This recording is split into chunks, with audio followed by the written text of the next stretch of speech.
anak-anak coba di rumah ya, karena ini hanya dilakukan oleh orang-orang yang terlatih, yang sudah terbiasa dengan latihan sejak silat Minang.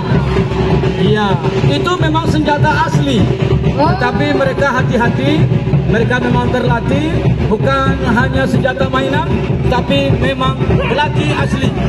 Salah sedikit saja mereka, tentu ini akan mendatangkan kecelakaan. Jadi memang mereka sudah harus latihan dengan demikian seksama. Inilah dia pemuda Minang, terkenal sebagai pemuda surau. Dan di Minangkabau, anak-anak laki-laki tidak punya kamar di rumah gadang. Mereka memang lalu di surau.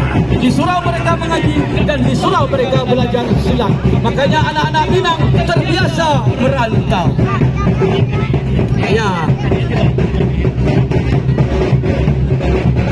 Ikatan Keluarga Tanjung Raya adalah satu organisasi perantau daerah di bawah naungan Ikatan Keluarga Minang. Ikatan Keluarga Tanjung Raya adalah tempat pendidikan keagamaan, juga tempat pendidikan bela diri. Ketika anak-anak sudah besar, kok kalai barago anak, bayilah merantau. Kok nak rindu jo kampung, pulanglah. Cari rindu apa di kampung. Itulah dia filsafat orang Minang. Maka terkenal orang Minang adalah orang-orang perantau.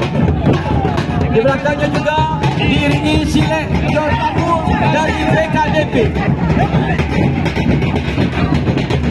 Sekali lagi anak-anak, jangan ditiru kalau anak-anak tidak berlatih. Dan mereka ini sudah latihan cukup lama, tidak hanya untuk kesempatan tampil pada hari ulang tahun, tapi mereka memang ada kegiatan sehari-hari. Ya, bukti mereka menggunakan tenaga, bukannya sampai patah. Ya.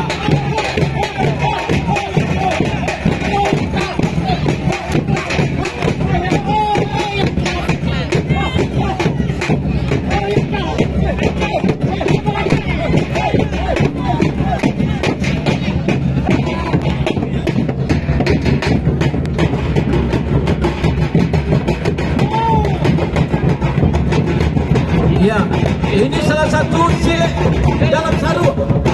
Ini pun menunjukkan betapa jantannya seorang laki-laki Pariaman. Bahwa mereka berkelahi tidak boleh lari dari arena perang. Makanya mereka diikat dengan sarung. Jadi siapa yang kalah memang betul-betul kalah. Tidak ada yang melarikan diri. Jadi memang betul-betul jantan, sebenar-benar jantan. Ya, itu ada senjata tajam diperebutkan. Jadi ini betul-betul seperti yang pernah kita lihat, ada juga di beberapa daerah tikam dalam sarung. Di Sumatera Barat pun di Pariaman ada kegiatan pencaksilat manikam dalam sarung. Jadi betul-betul yang terlatih dan harus hati-hati. Anak-anak jangan sampai meniru. Ini senjatanya badik asli, pisau asli, tidak main-main. Inilah dia, luar biasa. Harus berebut, dan ketika yang satu menyatakan kalah, maka dia harus secara jantan mengakui kekalahannya. Dan mereka kembali berdamai dan tetap bersaudara.